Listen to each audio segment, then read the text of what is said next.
Language Practices and Attitudes Among Young Minority Speakers in Thailand, published 2020 in the Journal of Multilingual and Multicultural Development, Volume 42, Number 7. Sociolinguistic data obtained from 3 months of fieldwork in the northeastern provinces of Surin, Sisaket, and Ubon Ratchathani and in Bangkok provide insights into the language competence, language attitudes, and linguistic awareness of young Kue speakers. Language Practices and Attitudes Among Young Minority Language Speakers in Thailand, focusing on the Kue language, are examined. We found that young speakers use language differently in various settings. Males and females use minority and majority languages differently and with varying confidence. Internal and external motivations such as language prestige and identity condition may foretell the future of the Kue language in Thailand. The dynamics of minority language use and the preservation and transmission of threatened and shifting languages are highlighted. This study reveals the current speaking preferences of young Kue speakers and allows for predictions regarding their prospective short and long-term language use. The following conclusions can be drawn from the research. This study examined the language practices and attitudes among young minority language speakers in Thailand, with focus on the Kue language.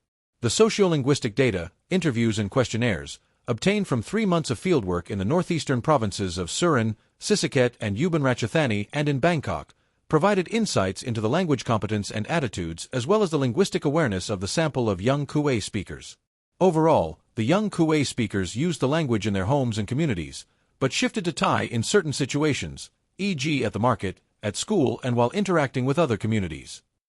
Despite young Kue speakers wanting to maintain their language and bi- or multilingual abilities, because the language is not being written or intergenerationally transmitted, the future of the language is threatened, Potowski 2013. The study found that less than half of the 15 to 18 age group use Kue daily, whereas 100% of the speakers over 50 years of age speak the language regularly. Thus, the following question is raised. Is the Kue language bound to gradually disappear or be assimilated into the dominant languages? Not necessarily, since the findings indicate a parallel use of Kue and other languages, depending on certain situations. In other words, the languages can coexist.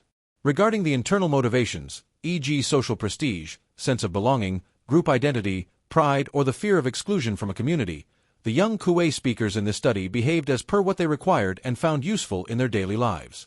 Concerning the external motivations, e.g. political pressure or the educational system, Clifton et al. 2002, Weil-Jen 2005, Howard 2010, Schulz 2016, Schulz et al. 2016, there were less noticeable influences.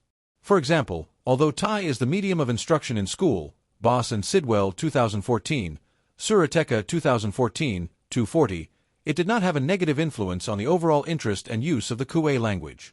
There were several motivations for shifting to Thai: communicative needs such as some people in contact do not speak Kue, the feeling of belonging to a group, identification with a group, and shame to be a member of a minority group, and the hope to gain a better reputation by using Thai, language prestige. Even though these motivations generally influence language use, they were not enough to extinguish the minority language or affect the young speakers' motivations for using the Kue language in their daily lives. Even after moving to Bangkok to complete college degrees, many speakers still plan to return to their respective villages and use Kue on a daily basis. Again, such findings give little indication for the complete disappearance of the Kue language. Contributions of this study to the literature. Based on the findings of this study, the following questions are raised. 1. How does this research contribute to the study of language use, preservation, and transmission of minority languages among young speakers? And 2. What lessons can be learned from this sociolinguistic study on the Kue language? Unlike previous research on language awareness, learning and teaching, e.g. Svalbard 2007-2012, this study focused on the relationship between gender, identity construction, and language prestige among young Kue speakers. Additionally, this study shed light on the differences between male and female self-confidence and their behaviors in modern Thai society. More specifically, it showed that young Kue speakers of both genders are still bi- or multilingual in nearly all situations, but that females are more confident than the males when it comes to assessing their linguistic competence. Overall, this study revealed young Kue speakers' current speaking preferences and allowed for predictions regarding their prospective short- and long-term language use. Future prospects for the Kue minority language. The young Kue speakers were flexible in their use and attitude toward the Kue language. In fact, the young speakers were open to maintaining their multilingualism in many situations. This finding corroborates with that of Gordon 2005, which stated the following: speakers have an affection for Kui and want to keep it, but they also want to speak Lao or Isan and Central Thai. Although the findings of the present study are promising, the future of the Kui language is still in question. Therefore, investigating the use of the Kui language in Thailand, Laos, and Cambodia to determine if sociocultural and sociolinguistic influences from the national languages and policies in each country are affecting its longevity is important. What do you think about minority language research? Could you take something interesting from this research? What other studies I should consider in future research? Let me know in the comments.